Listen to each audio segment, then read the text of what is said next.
Hey guys, what's up? Bisectatron here from Clash of Clans Manual. Welcome to my next war recap video, and it seems like we get matched up with these Indonesian and Vietnamese clans a lot, but anyway, another one of those Indonesian clans, Heart of Indo. They were level 3 clans, so we thought we might get a good war, but they gave up pretty quickly, and it was pretty lopsided. Taking a look at a few of the attacks, number 2, this is Swagologist with his attack, and this is becoming a popular strategy. 6 golems, 4 up the gut, and the whole point of this is the 4 are going to take up 4 of the 5 rays from the Inferno towers, so you don't need free spells because they soak up so much of the Infernos on the multi-target. And then 2 golems spread out on the sides to get the 50% will allow him to spread out his wizards and take out some trash buildings. But the main force is going up the middle. He brings 1 P.E.K.K.A, which is typical, a few wizards, more than a few wizards, and his heroes. And then he's just going to rage that area. What ends up happening is you'll see the golems are going to take the jump spell and go at the top, while the rest of his troops are going to kind of wrap around the base. And this is in part because it's such a big compartment there. So this is a powerful strategy. It just kind of got a little bit unlucky that his golems all went to the top, but that's kind of a risk you take if you clump all 4 golems together like that.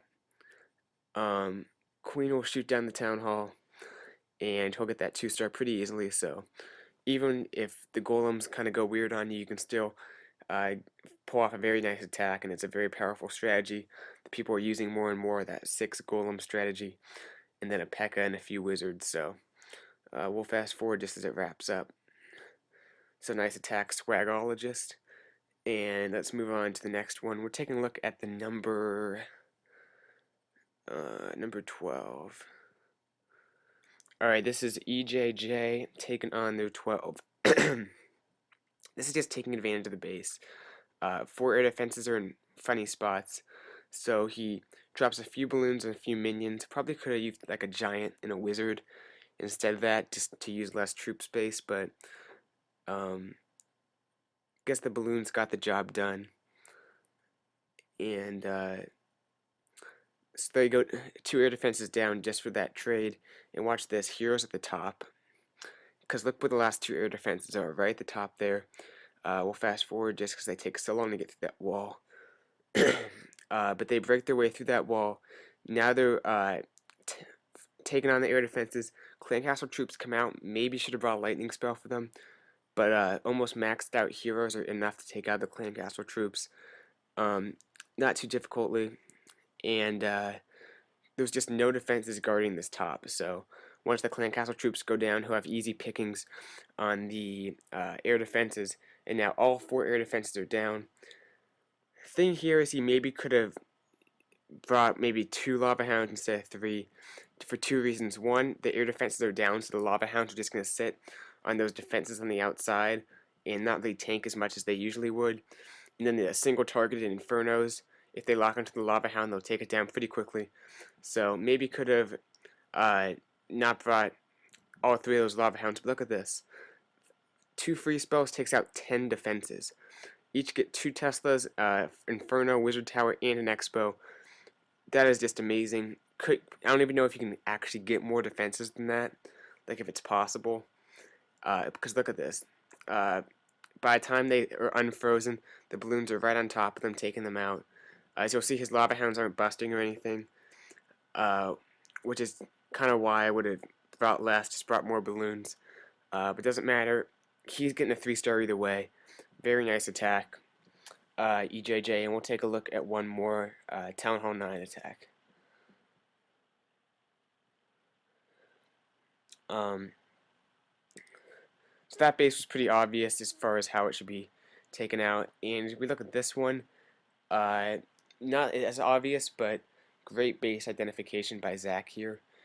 He's going to use 2 golems and kind of like a typical Valk attack with the 2 golems and Valks and wizards backing it up. But look, he has back-end balloons, and watch what he does with them. So the core is compact and all the air defenses are stuck inside. So what he figures is if he can get his Valks to the middle, he can clean out that core and then just drop back-end balloons and finish the job.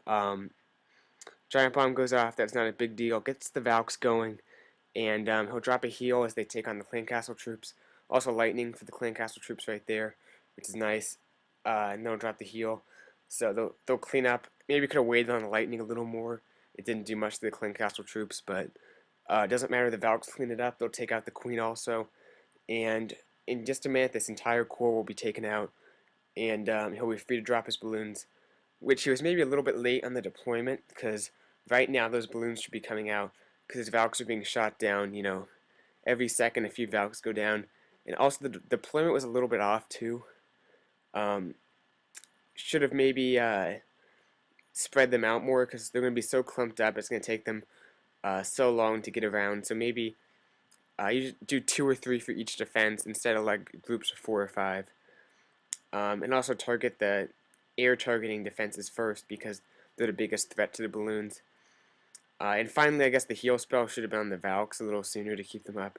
But I know it sounds like a lot of criticism on this raid, but the thing is, he uses such good base identification and sees, what troops he needs to bring, the Valks, then the back-end balloons, that it doesn't matter. He has the 3-star, uses a lot of balloons to those traps, but still has a few Valks running around, a Golem, a few minions, and then the balloons.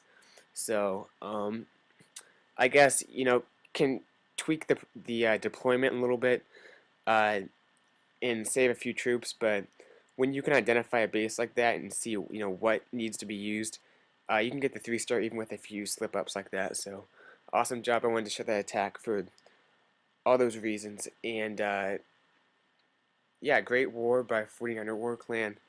And I'll be bringing more videos soon, so stay tuned for that. That's going to do it, and I'll see you guys later. Bye. Sectatron out.